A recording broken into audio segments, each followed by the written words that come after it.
Well, coming ashore, the Navy pilot let us out too far.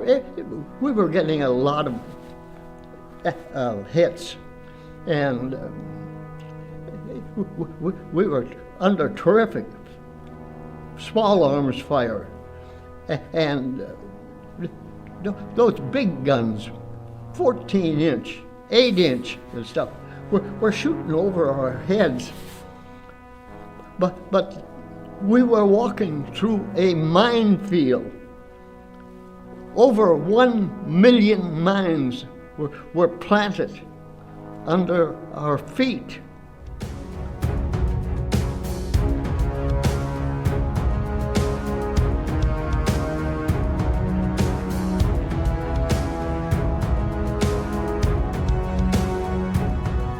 So I'm sitting in the last, so when they dropped the front end of that boat and dropped us off into that water, we were up, the water was up to our chins. We were holding the rifles over our heads. And we followed in line, and I mean, we stepped where the person in front of us stepped. Because if you stepped on one of those mines, there was a spurt of water come up. That meant somebody stepped on a mine. And of course, we weren't the only ones that were in line. There were lines going all over. And every time you see a spurt of water come out of one of those lines, that means that somebody stepped on a landmine. It's hard to describe. And when we got closer to shore, I peeled off from my unit and went on easy red. That was my objection. And come to find out, easy red was the killingest of all the lines. 2,400 casualties on easy red. I came on that easy red, and I came through without a scratch. I got into shore, and there was this little berm. I had 2 MG 42 machine guns shooting at me from opposite ends of the cliff, and they had me under fire. But that little berms, sandstone berms, 6-8 inches tall, was like a godsend for me. It was my protector. That's when I got a cigarette out of my pack that didn't get wet, and put it in my mouth, and I pulled out a wet match, and so I sensed someone to my left. So I says, "Buddy, have you got a match?" And I got no answer. So I turned, and there was his helmet, but there was no head under the helmet. At that moment, it was like his soul himself was telling me, "Get up and go, run right now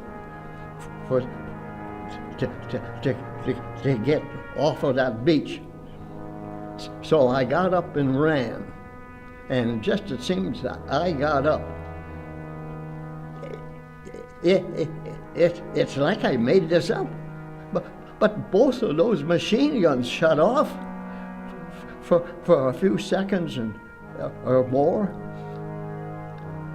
and I got running. And then they opened up again, and they were trying to catch up with me. I was 5'10" tall at that time. I weighed 120 pounds. And I'm thinking, boy, those Germans, they don't know how to even shoot at a toothpick. But I made it to the cliffs, safe. A miracle. It's one of the miracles of my life. The sounds were. It was like somebody was shooting firecrackers, and a whole bunch were shooting. All big booms, small booms. It's crazy. It's crazy. And the craziest thing is, I'm sitting here talking to you about my experience. I am the only one left out of all those guys I was with. They've all gone on, and this can't last forever. In less than 2 months, I'm going to be 101. I don't have an ache or pain in my body. I'm blessed. I truly am blessed. You put a move on, and they have to try to catch up with you. You don't let them catch up. I could move pretty fast at that time. Quite a difference from right now.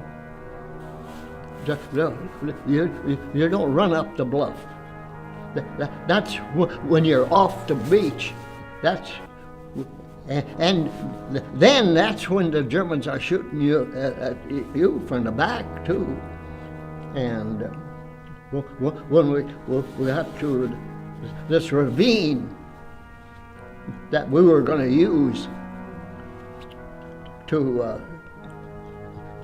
get up off the beach, that ravine was filled with barbed wire by the Germans. We had to get pipes that were filled with blasting material, and my golly, I forgot the name of those. But they plug into each other, so we run some of those blasting pipes up there. And while they were running those up there, 3 of those guys were killed there by the Germans.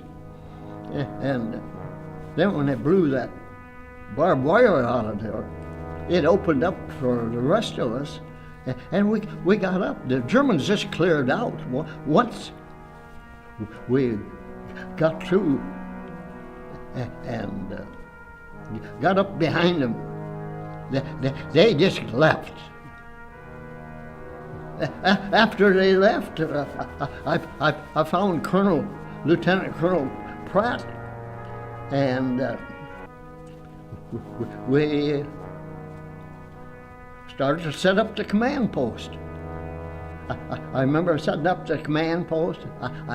I don't remember doing it.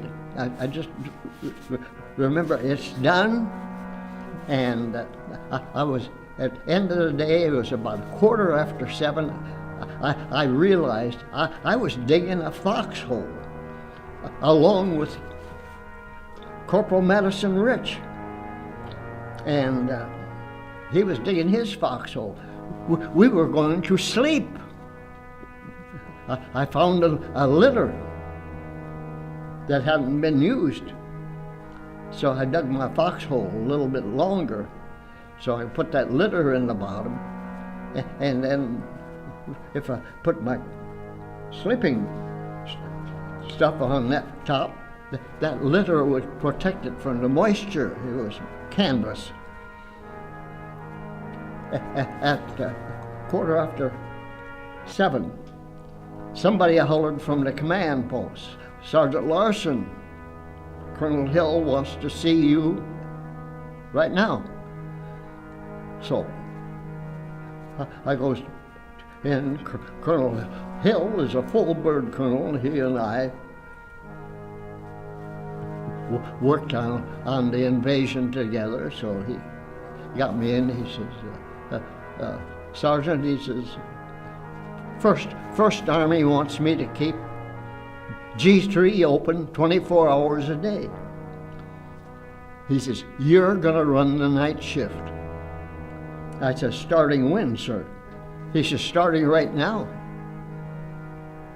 It was 7:15. So I went back and told Corporal Rich, I says, "Matty," I says, you can sleep in my foxhole now. I got that litter in there." He says, "Jake, I got my fart sack all ready here. I'm beat. I'm going to bed." So he laid his M1 Grand rifle on my litter. He went to sleep. I went to work. At midnight, the Germans sent over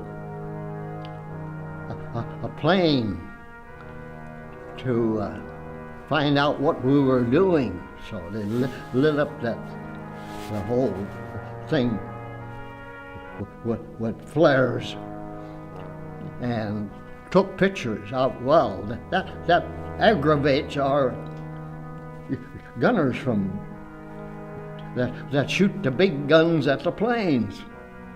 So they started shooting up at the plane that was flying around there and taking pictures. And then that died off. And I'm supposed to be operating G3 at night. I don't remember anything else except that plane flying over and all the guns going off and shooting.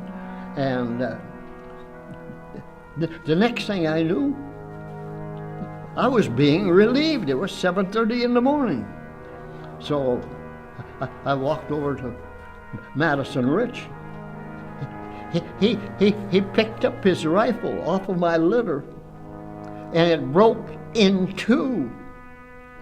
A piece of shrapnel that they had shot up at that German airship came down and hit that shrapnel laying on my litter. God, there is a God. How is it possible? Those Grand rifles were 8 pounds, and they were a solid machine. That had to be hit just perfect in order to break apart. See, I got through the invasion without a scratch. And this, how come I wasn't on that litter? How come I was picked to go and operate G3 that night? I don't remember doing anything, but I was there, and it saved my life. It's crazy. It's plain crazy. It caused me to write a book. And the name of that book is The Luckiest Man in the World. Who in the world would ever write a book like that? The luckiest man in the world? Look. I'm telling you, after I joined the Army, National Guard at 15 for the money. That was $12 every 3 months I'd get. But it was like money from heaven. Then I got the experience. We were like soldiers. We were ready for war. When it came, it was these youngsters that grew up carrying rifles, being able to shoot them, and not being afraid to give their life. There were so many that gave their life. And it's my duty to honor those guys. I'm here today to tell these stories. And what an honor to serve with these people. Every one of those guys, they're the heroes. I'm not a hero. I'm just relating what I did. And we're trained to do this. Every one of us, we're trained to do this. So those guys that have passed on, they're the real heroes. They're the ones I talk about. They made it possible for me to get through by giving their life.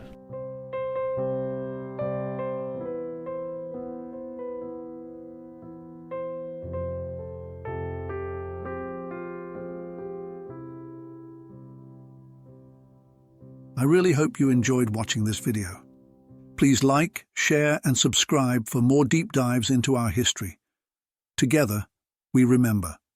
Together, we learn.